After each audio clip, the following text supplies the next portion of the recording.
यहाँ हम डिस्कस करने वाले हैं मॉक टेस्ट जेईई एडवांस के लिए। इस मॉक टेस्ट को कैसे आपको अटेम्प्ट करना है ये एक बार सुन लीजिए। तो सबसे पहले आपको मैं क्वेश्चन दिखाऊंगा और उस क्वेश्चन के बाद आपको पॉज करने को मैं कहने वाला हूं। तो मतलब आपको पॉज करना है। सबसे पहले पॉज कीजिए उस वीडियो को उस समय पर जहां पे क्वेश्चन लिखा है, वहां पे आंसर नहीं लिखा होगा, डोंट वरी। पॉज करने के बाद उस पेपर को आपको करना है अटेम्प्ट, क्वेश्चंस को क्वेश्चन वाइज अटेम्प्ट करना है। और अटेम्प्ट करने में आपको जो है टाइम नोट करना है कि कितना टाइम मुझे इस क्वेश्चन को करने में लगा है।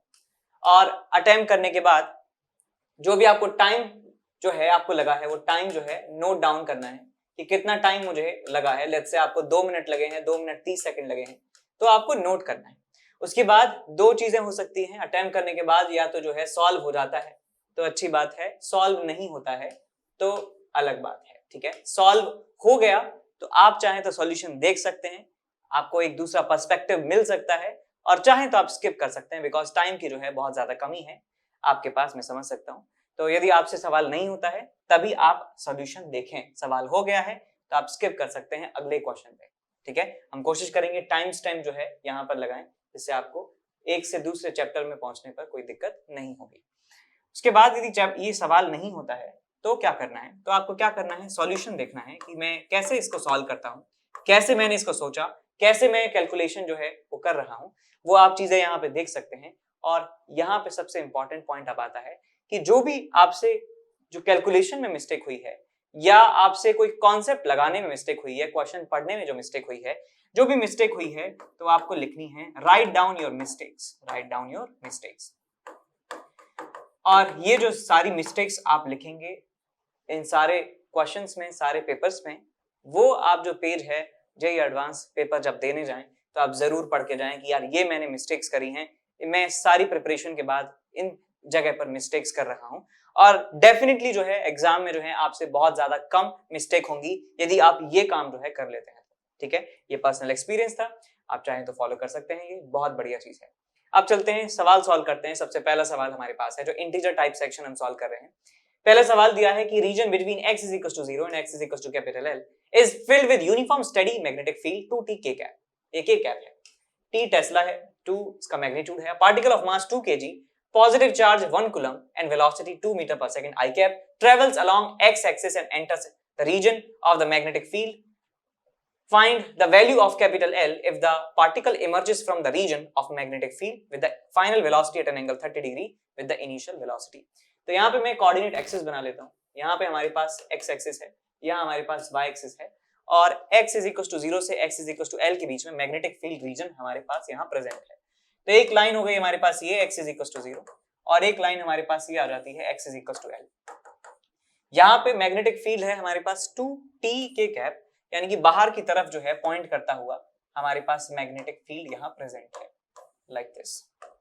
इस पूरे रीजन में मैग्नेटिक फील्ड बाहर की तरफ प्रेजेंट है।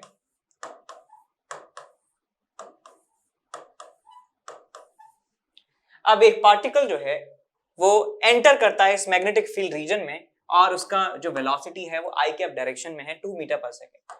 तो यहाँ पे मैं एक बना देता हूँ पार्टिकल, एक पार्टिकल जो है यहाँ पे एंटर करता है, वेलोसिटी उसका 2 मीटर पर सेकेंड है इस तरफ पे, चार्ज इसका पॉजिटिव है +1 कूलम। तो आप देख सकते हैं कि इसका वेलोसिटी ऐसे है, चार्ज पॉजिटिव है, मैग्नेटिक फील्ड बाहर की तरफ है, तो क्यू वी क्रॉस बी जो है इस पे नीचे की तरफ फोर्स लग रहा होगा।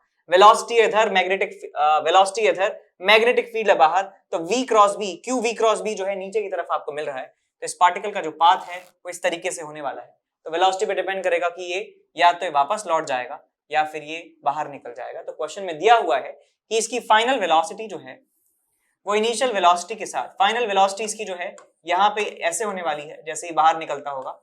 मैग्नेटिक फील्ड में स्पीड चेंज होने वाली नहीं है, और ये इनिशियल वेलोसिटी से जो एंगल है हॉरिजॉन्टल के साथ जो एंगल है वो 30 डिग्री के बराबर है। तो आपको बताना ये है कि कैपिटल L की वैल्यू क्या होगी इस वाले केस में कैपिटल L की वैल्यू क्या होगी। तो सबसे पहले तो आप क्या करें, यहाँ पे आप सबसे पहले सेंटर तलाशिए कि किस सेंटर के अबाउट ये रिवॉल्व कर रहा है।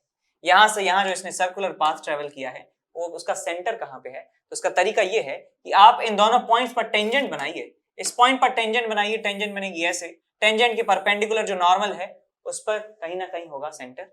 ऐसे ही इस पॉइंट पर आप टेंजेंट बनाइए और टेंजेंट के परपेंडिकुलर आप नॉर्मल बनाइए, तो ये दोनों नॉर्मल्स का, इस पॉइंट पे नॉर्मल और इस पॉइंट पे नॉर्मल का जो इंटरसेक्शन है वही सेंटर होता है। सर्कल की प्रॉपर्टी आती है, आपने पढ़ी होगी। ये एंगल 30 है, टेंजेंट के साथ हॉरिजॉन्टल का एंगल 30 है, तो नॉर्मल का वर्टिकल के साथ एंगल भी कितना हो जाएगा, 30 डिग्री के बराबर। और हम बात कर सकते हैं इस वाली डिस्टेंस की, ये वाली जो डिस्टेंस है r के बराबर है, रेडियस के बराबर है, यहां से लेके यहां तक की जो डिस्टेंस है r के बराबर है, और ये वाली जो डिस्टेंस है ये l के बराबर है। तो मैं इस ट्राइंगल की यदि बात करूं, इस ट्राइंगल में ये है हमारे पास r, ये हमारे पास है 30, तो ये r cos 30 और ये r sin 30 हमें मिल जाता है। तो l की वैल्यू मैं लिख सकता हूं यहां से r sin 30, r sin 30 होता है हमारे पास r/2, r होता है हमारे पास mv अपॉन qb, तो यहाँ पे मैं लिख सकता हूँ answer will be mv upon 2qb। तो आप सॉल्व कर सकते हैं इसे। मास हमारे पास दिया हुआ है 2 kg के बराबर और वेलोसिटी जो है 2 है, 2 into q is 1, magnetic field हमारे पास है 2, 2 4 2 4, हमारे पास आंसर आ जाता है 1 के बराबर। सो L की वैल्यू क्या होने वाली है, 1 के बराबर। अपना आंसर जो है चेक करिए, यहाँ पे आंसर 1 के बराबर है, इसका मतलब सही किया है। ठीक है, अब जो भी गलती यदि आपसे हुई है तो आप जरूर उसे लिखिए कि मैंने यहाँ पे कैलकुलेशन में मिस्टेक की है, ऐसे लिख लीजिए कैलकुलेशन में मिस्टेक है। तो यदि क्वेश्चन समझ में नहीं आया था तो आप वो लिखिए कि क्वेश्चन समझ में नहीं आया। ठीक है, प्राइसेस बच्चों हाइक होने वाले हैं फिर से अक्टूबर, 1 अक्टूबर से प्राइसेस बढ़ जाएंगे, अप्रोक्सीमेटली 10 to 12% प्राइसेस बढ़ जाएंगे। यानी कि अगर आप इनको सब्सक्रिप्शन के हिसाब से देखो, अगर 24 मंथ का सब्सक्रिप्शन आपको अब 56,000 में मिल रहा है, तो प्राइस हाइक होने के बाद वो आपको 62,000 के आसपास मिलेगा। ठीक है ना, ऐसे और भी है, तो जितना जल्दी हो सके आप यहाँ पे सब्सक्रिप्शन लेना है तो डिसीजन बहुत जल्दी लीजिए, बहुत जल्दी ये हाइक होने वाले हैं। ठीक है बच्चों, अब अनअकैडमी ने इतना बेहतरीन रिजल्ट दिया है बच्चों, बहुत सारे लोगों का कंफ्यूजन दूर हो गया कि भाई ऑनलाइन एजुकेशन, ऑनलाइन कोचिंग और ऑफलाइन कोचिंग में कहीं ऑफलाइन बेटर तो नहीं है। तो बच्चों ये प्रूव हो चुका है, ऑल इंडिया रैंक अनअकैडमी से ऑल इंडिया रैंक 1 आई है, तो ये इस चीज का प्रूफ है कि आप ऑनलाइन कोचिंग पे 100% फुल ट्रस्ट कर सकते हो। और इस टाइम ऑफलाइन से मेरे हिसाब से कोई भी टीचर या कोई भी चीज एक बेटर एफिशिएंसी के साथ उस पर पढ़ा सकता है। तो बच्चों इस पे ट्रस्ट रखिए, as soon as possible Unacademy का सब्सक्रिप्शन लीजिए। ठीक है ना, आपको ये ऑफलाइन से बेटर ही प्रूव होगा। ठीक है बच्चों, चलिए यहीं पे मैं आपसे विदा लेता हूं, thank you, bye bye. Question number 2 आपके सामने है, करते हैं सवाल को। 2 bulbs each of rating 10 volt 50 watt, 10 volt 50 watt are connected as shown in figure.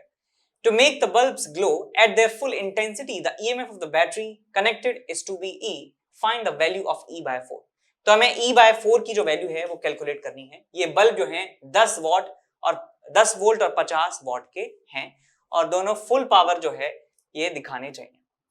तो मैं इसमें करंट निकाल सकता हूं कि कितना करंट इसमें चाहिए होगा जिससे ये फुल इंटेंसिटी के साथ जलें। तो मैं फॉर्मूला लगा सकता हूं, P = V × I होता है। तो वोल्टेज हमें दिया है 10 वोल्ट पे ऑपरेट करना है, 50 वॉट की जो है ये पावर जनरेट करेंगे, तो करंट हमारे पास हो जाएगा 50/10 = 5 एम्पियर। तो यानी इसमें भी 5 एम्पियर के बराबर करंट जाना चाहिए और इसमें भी 5 एम्पियर के बराबर करंट जाना चाहिए। इसके अक्रॉस भी वोल्टेज 10 वोल्ट के बराबर होना चाहिए और इसके अक्रॉस भी जो वोल्टेज है 10 वोल्ट के बराबर होना चाहिए। तो ये 10 वोल्ट, ये 10 वोल्ट, तो ये टोटल यहां से यहां के बीच में और यहां से यहां के बीच में जो पोटेंशियल डिफरेंस है वो 20 वोल्ट के बराबर होना चाहिए। तो यदि यहाँ पर 20 वोल्ट के बराबर यदि वोल्टेज है तो यहाँ पे कह सकता हूँ करंट कितना जाएगा, 1 एम्पियर के बराबर, बिकॉज 20 ओम 20 वोल्ट 1 एम्पियर। यहाँ भी 20 वोल्ट है और यहाँ जो पोटेंशियल डिफरेंस है वो भी 20 वोल्ट के बराबर है। तो मैं कह सकता हूँ यहाँ पे करंट 1 एम्पियर, यहाँ पे करंट 5 एम्पियर, इसका मतलब यहाँ से करंट जो है 6 एम्पियर चला होगा, इस वाली ब्रांच में करंट 6 एम्पियर के बराबर होगा।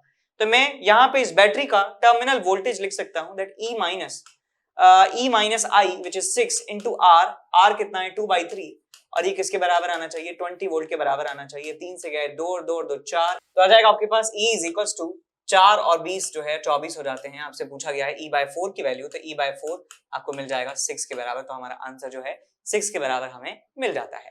ठीक, तो नेक्स्ट क्वेश्चन हमारे पास है question number 3। The current I through a rod of certain metallic oxide is given by I is equal to 0.2 V⁻⁴ तो यहाँ पे कुछ इस तरीके से करंट और वोल्टेज में रिलेशन है। डेफिनेटली हम देख सकते हैं यहाँ पे ओम्स लॉ जो है फॉलो नहीं हो रहा है। Where V is the potential difference across it, the rod is connected in series with a resistance of 6 volt battery of negligible internal resistance. What should be the series resistance so that the power dissipated in the rod is twice is that of resistance. तो यहाँ हमारे पास एक rod है जी, ये rod मान लीजिए आप, और इस रॉड के अक्रॉस कनेक्टेड है एक बैटरी जिसका वोल्टेज है 6 वोल्ट। इसके साथ में एक रेजिस्टेंस हमें कनेक्ट करना है, जिससे क्या होना चाहिए कि इस रेजिस्टेंस में जो पावर है और इसमें जो पावर डिसिपेट हो रही है उसमें रिलेशन होना चाहिए that power in the rod is equal to twice the power in resistance. तो ये रिलेशन इनके बीच में होना चाहिए। तो यहां कहा गया है कि करंट की जो वैल्यू है वो 0.2, इसको लिख सकता हूं मैं 0.2 को 2/10 which is 1/5 into under root of v square कर देंगे तो आपको मिल जाएगा यहाँ से I square 25 I square is equal to v। ये रिलेशन आपको मिल जाएगा इस मेटल ऑक्साइड के लिए, इस रॉड के लिए आपको रिलेशन मिल जाता है। यहाँ पे यदि मैं इसकी पावर की बात करूं तो यहाँ पे जो वोल्टेज है, वोल्टेज जो है मैं लिख सकता हूं 25 I स्क्वायर के बराबर होगा जितना भी वोल्टेज होगा। तो यदि करंट इसमें I के बराबर मान लेता हूं तो इसमें पावर जनरेट हो जाएगा वोल्टेज इंटू करंट, करंट की वैल्यू जो है I के बराबर है is equal to 2 times PR, यानी कि पावर इन दिस रेजिस्टेंस, इस रेजिस्टेंस में पावर को मैं लिख सकता हूं I स्क्वायर R लिख सकता हूं। तो यहाँ पे I स्क्वायर R जो मैं लिख सकता हूं, कुछ भी हो जाए करंट जो है इस पूरे सर्किट में सेम रहेगा, चाहे ये ओम्स लॉ को फॉलो करे या ना करे, ये सिंपल चार्ज कंजर्वेशन रूल है। तो यहां से देखिए सॉल्व करिए इसको, I स्क्वायर से जो है I स्क्वायर कैंसिल आउट हो जाता है और आपको मिलता है यहां से 25I is equal to 2 into R।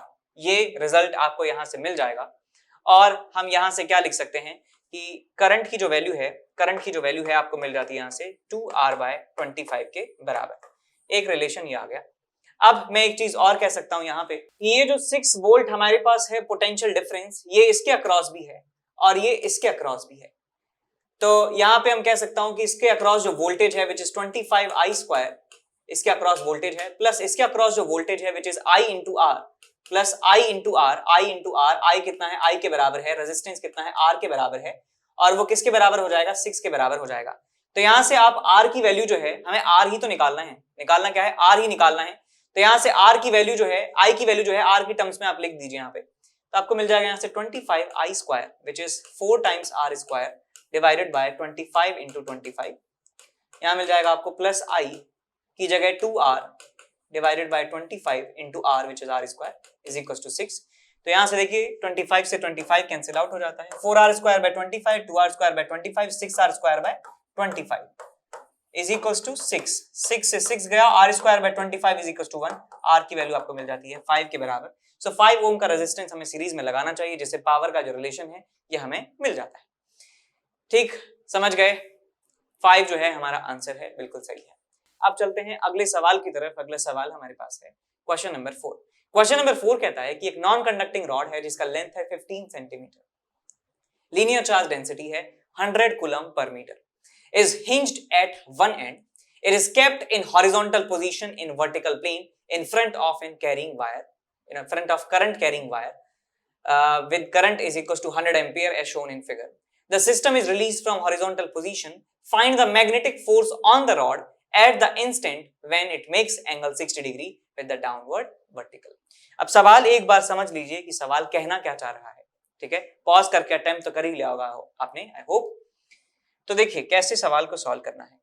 हमारे पास एक रॉड है कुछ इस तरीके की, और रॉड वर्टिकल प्लेन में रखी हुई है। वर्टिकल प्लेन का मतलब ये होता है कि जो हमारे पास फोर्स ड्यू टू ग्रेविटी है उसका इफेक्ट इसके मोशन पर पड़ने वाला है। तो ये समझिए इस तरीके से सिचुएशन है। ये हमारे पास रॉड है और इसको यहां से हिंज कर दिया गया है और इसके ऊपर एक वायर लगा दिया है जिसमें करंट कैरी होता है कुछ इस तरीके से।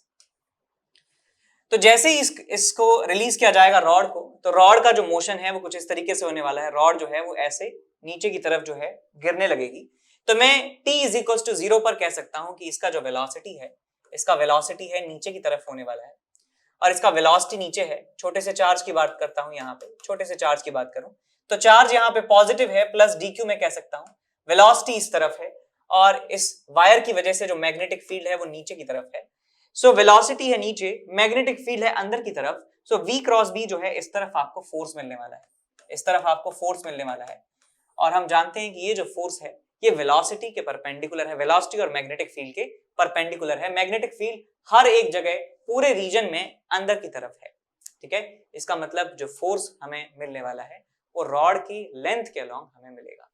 अब मान लीजिए फोर्स इस तरफ है, तो इस फोर्स की वजह से ये वाला जो मोशन है वो रिस्ट्रिक्ट नहीं हो रहा है, कोई भी चेंज नहीं आ रहा है।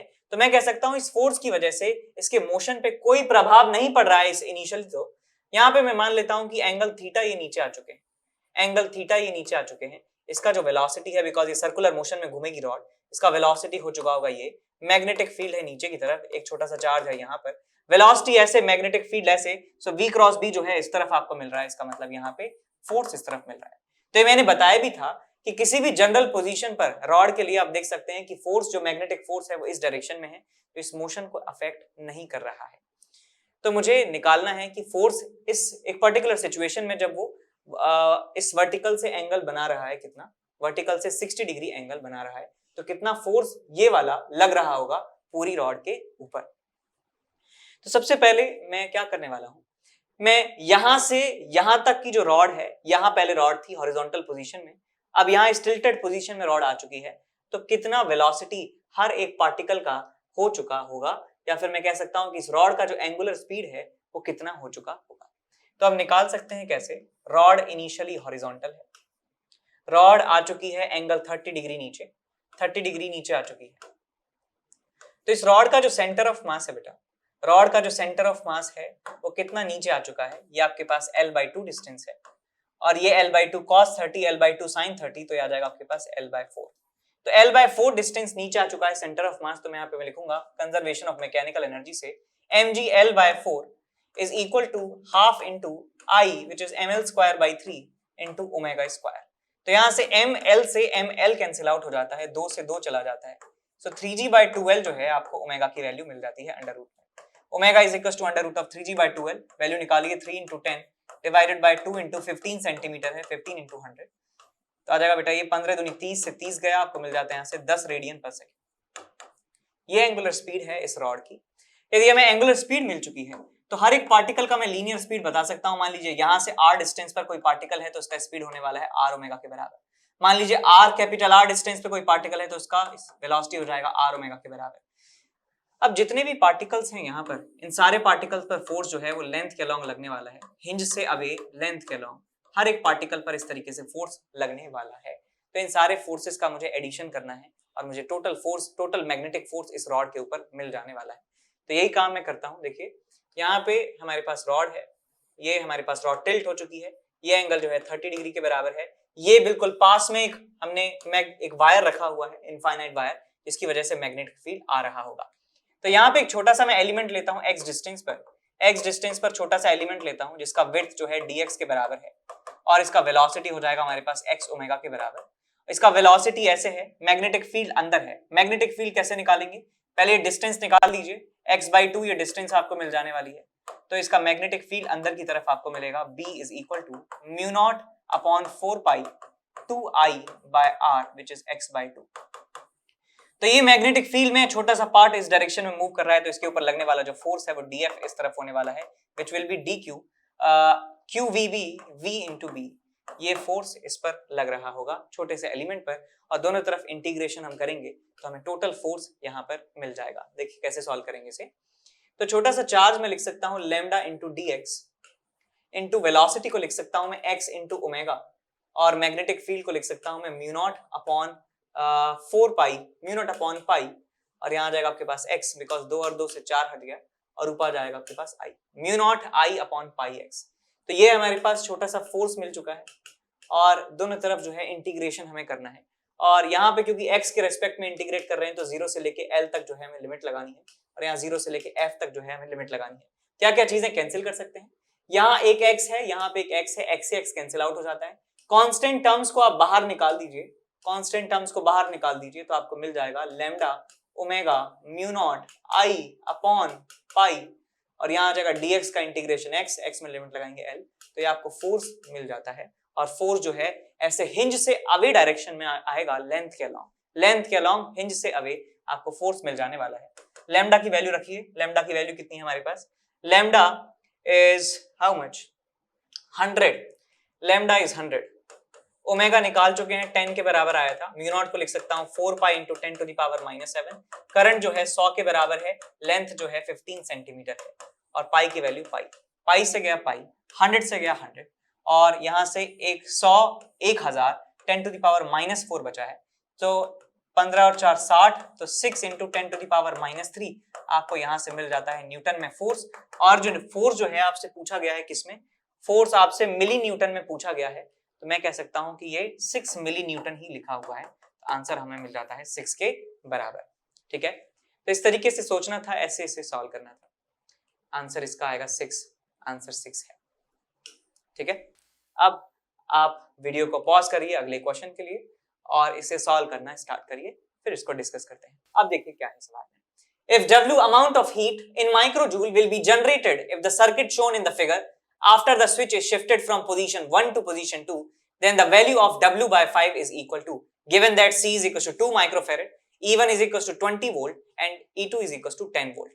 तो यहाँ पे एक बैटरी है 10 वोल्ट की, यहाँ पे बैटरी है 20 वोल्ट की, पोलैरिटी इनकी एक दूसरे को फेस करते हुए पॉजिटिव पोलैरिटी, और यहाँ पे जो कैपेसिटेंस है वो 2 माइक्रोफैराड के बराबर है। और बैटरी का जो स्विच है, ये जो स्विच है, नॉट बैटरी का स्विच, सर्किट का जो स्विच है उसको 1 से 2 पर ले जाया जाता है। पहले वो 1 में था, तो पहले जब स्विच 1 में था तो क्या होगा बेटा, ये 20 वोल्ट की बैटरी है, ये 10 वोल्ट की बैटरी है, इनका इक्विवेलेंट निकालूंगा तो आपको क्या मिलेगा, एक 10 वोल्ट की बैटरी मिलेगी। एक 10 वोल्ट की बैटरी आपको ऐसे मिल जाती है, यहाँ पे कैपेसिटेंस लगा है 2 माइक्रोफैराड का, तो मैं कह सकता हूँ इस वाले इस टर्मिनल पर पॉजिटिव चार्ज, इस टर्मिनल पर नेगेटिव चार्ज, इसको मिल जाएगा। तो मैं यहाँ पे Q1 की वैल्यू लिख सकता हूँ 2 microfarad into 10 which is 20 microcoulomb, इस पर चार्ज आ जाएगा। 20 माइक्रोकूलम इस कैपेसिटर पर चार्ज रहा होगा। अब इसे हम 1 से ला देते हैं 2 पर, तो सर्किट हमारा बन जाता है कुछ इस तरीके से। ये कैपेसिटर है और ये एक बैटरी है कुछ इस तरीके से 20 वोल्ट की। अब मैं यहाँ पे फाइनल चार्ज बता सकता हूँ Q2 की वैल्यू कितनी हो जाएगी, कुछ समय के बाद ये जो है फुली चार्ज इस कैपेसिटर को कर देगा और यहाँ पे जो है चार्ज आ जाएगा CV के बराबर, तो लिख सकता हूँ यहाँ पे 2 into V 20 is equal to 40 microcoulomb के बराबर चार्ज इस पर फाइनल आ जाएगा। तो बेटा बैटरी ने कितना चार्ज सप्लाई किया होगा, बैटरी ने सप्लाई किया होगा 20 माइक्रोकूलम चार्ज के बराबर चार्ज सप्लाई किया है। 20 इसके पास ऑलरेडी था, अब 20 इसने और सप्लाई कर दिया, तो टोटल चार्ज फाइनल 40 माइक्रोकूलम के बराबर हो चुका है। इस पूरी प्रोसेस में कितना हीट जनरेट हुआ है ये हमें बताना है। तो हीट का कोई डायरेक्ट फॉर्मूला नहीं होता, हमें हिसाब लगा के कैलकुलेट करना होता है। बाकी एनर्जीज बाकी जो है कैलकुलेशन करके हमें हीट निकालना पड़ता है कि हीट गया कितना। तो मैं कह सकता हूं कि बैटरी ने जो काम किया है, बैटरी ने इस प्रोसेस में जो काम किया है, बैटरी ने जो एनर्जी दी है वो 2 कामों में खर्च हुई है, एक तो कैपेसिटर को चार्ज करने में और इस हीट में। तो मैं कह सकता हूं work done by battery is equal to delta U, यानी कि जो स्टोर्ड एनर्जी में चेंज कितना हुआ है, स्टोर्ड एनर्जी में बढ़ोतरी कितनी हुई है, और हीट की फॉर्म में W की फॉर्म में। तो यहां से हमें W की वैल्यू मिल जाती है, W is heat basically, W is heat इस क्वेश्चन के according. Work done by battery लिख सकता हूं माइनस ऑफ डेल्टा U। तो बैटरी का वर्क डन होता है charge phloem into voltage, voltage कितना है हमारे पास 20 और चार्ज फ्लोन है हमारे पास 20 इंटू 10⁻⁻⁶, तो ये जूल में हमें मिल जाता है work done by battery. Minus यदि बात करें कि increase in the stored energy of capacitor, तो पहले कैपेसिटर के अक्रॉस 10 वोल्ट का बैटरी था, और या फिर Q²/2C से निकाल सकते हैं, इतना कंफ्यूजन यहाँ पे हो जाएगा नहीं तो Q²/2C से निकाल लेते हैं। तो पहले चार्ज हमारे पास था 20, सो 20 into 10⁻⁻⁶ Q² divided by 2C, 2 into 10⁻⁻⁶, और ये फाइनल एनर्जी हमारे पास है, फाइनल में 40 है, सो 40 इंटू 10⁻⁻⁶ का स्क्वायर अपॉन दिस, ये फाइनल एनर्जी है स्टोर्ड, माइनस इनिशियल एनर्जी कितनी थी हमारे पास 20 माइक्रोकूलम चार्ज था, सो 20 इंटू 10⁻⁻⁶ का स्क्वायर डिवाइडेड बाय 2 इंटू 10⁻⁻⁶। तो ये आपको सॉल्व करना है। देखिए आपको क्या मिल जाता है, यहां से आपको मिलेगा 400 इंटू 10⁻⁻⁶ माइनस ये 1600 मिलेगा ऊपर, 1600 divided by 4 which is 400 into 10⁻⁻⁶ minus ये आएगा 400, अच्छा इस 16 है ना, 400/4 100 आएगा आपके पास, 100 इंटू 10⁻⁻⁶, तो 400 माइनस 100 300 इसमें से जाएगा, तो 100 इंटू 10⁻⁻�6 आपको मिलेगा। तो आपको आंसर में मिलने वाला है 100 माइक्रोजूल मिलेगा। आपको 25 से डिवाइड करके बताना है, तो आपको मिल जाएगा 4 माइक्रोजूल। तो हमारा आंसर जो है 4 के बराबर होना चाहिए, आंसर है 4। ठीक बात।